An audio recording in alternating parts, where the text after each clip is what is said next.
So, good afternoon, everyone. Today we'll be looking at this week's tutorial, and I'll be taking you guys through activity 1, 2, and 3. The following question deals with consumer behavior as explained by the indifference curve approach. Assume that product A is measured on the vertical axis and product B is measured on the horizontal axis. Assume further that product B is a normal product. Answer the following questions by reading the correct options in the paragraph below.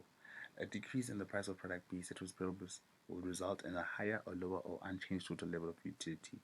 In this case, it will be a higher level of utility. Let me just do this. Higher level of utility. If this results in an increase in the consumption of B and a decrease in the consumption of A, the slope of the PC curve will be positive or negative or zero. The PC curve will be negative. The expenditure on B will be, the expenditure on B will increase or decrease. It will increase. The price elasticity coefficient will be greater or equal to 1 or less than 1, and it will be greater than 1, which is elastic. Okay. The shape of the PC curve indicates that the demand for B falls on the upper or lower or midpoint part of its demand curve, and here it is upper part of its demand curve. The cross elasticity will be positive or negative. The cross price elasticity will be positive. In this case, will be positive, indicating that the two products are substitutes. Remember the cross price elasticity coefficient. In the price inelastic case, the PC curve is sloping upwards or downwards or horizontal. It is sloping upwards.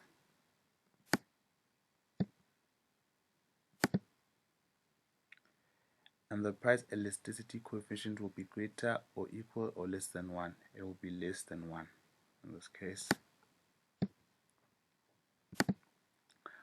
When the price B decreases, the total expenditure on A will increase.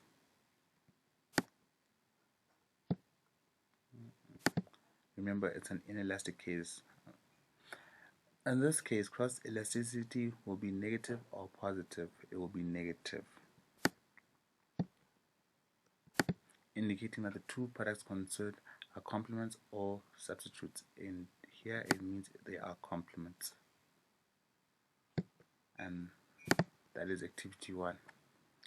Let's continue to activity 2. The following statement relates to consumer behavior. Assume that product A is measured on the vertical axis and product B is measured on the horizontal axis. Indicate with an X whether the following statements are correct or incorrect. When indifference curves are L-shaped, the two goods are perfect complements to each other. This is true. This is correct.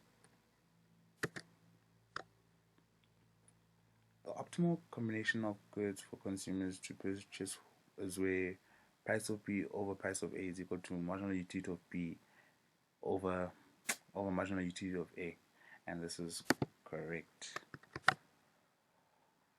If marginal utility over price of A is greater than the marginal utility of B divided by price of B, then the consumer should consume more of good B in order to increase its total utility.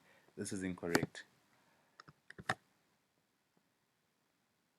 The movement of a consumer's budget line on an indifference map to a parallel position to the right indicates that the consumer's taste for both goods has increased. This is false. This is incorrect, because when your budget line is parallel to the original one, it just means that your budget has increased. Nothing about the taste has changed. The elasticity of a straight line demand curve is elastic in high price ranges and inelastic in low price ranges. This is incorrect. Okay, now let's look at activity 3. Consider the following figure and answer the questions related to the consumer decisions in a single good case according to the equi-marginal principle. Alright, so we have a graph there, total expenditure and price, and then you have a good product A. So what is the equilibrium condition for the satisfaction maximizing quantity? It is when your marginal utility is equal to marginal expenditure. Right, remember this is, let me just, yes, okay. Marginal utility is equal to marginal expenditure. The slope of which two curves are equal at the satisfaction maximizing quantity. The slope.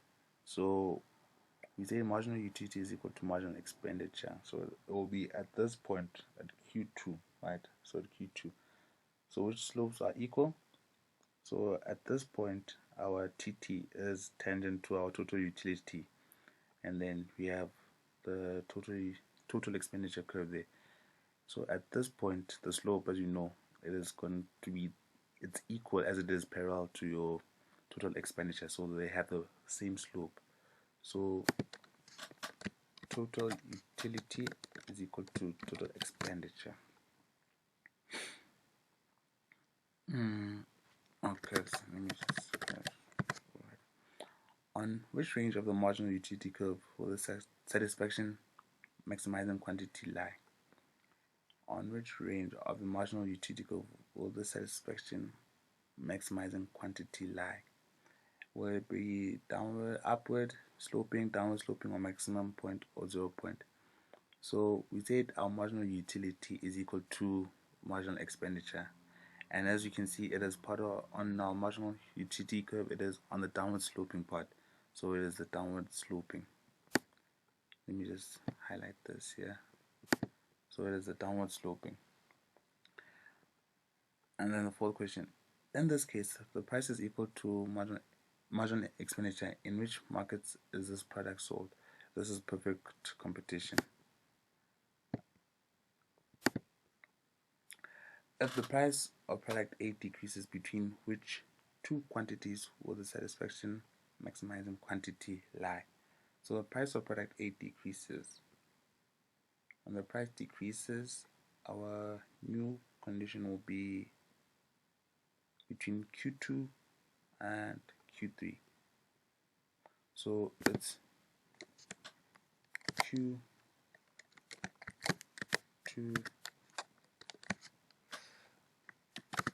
and Q3. And that's it.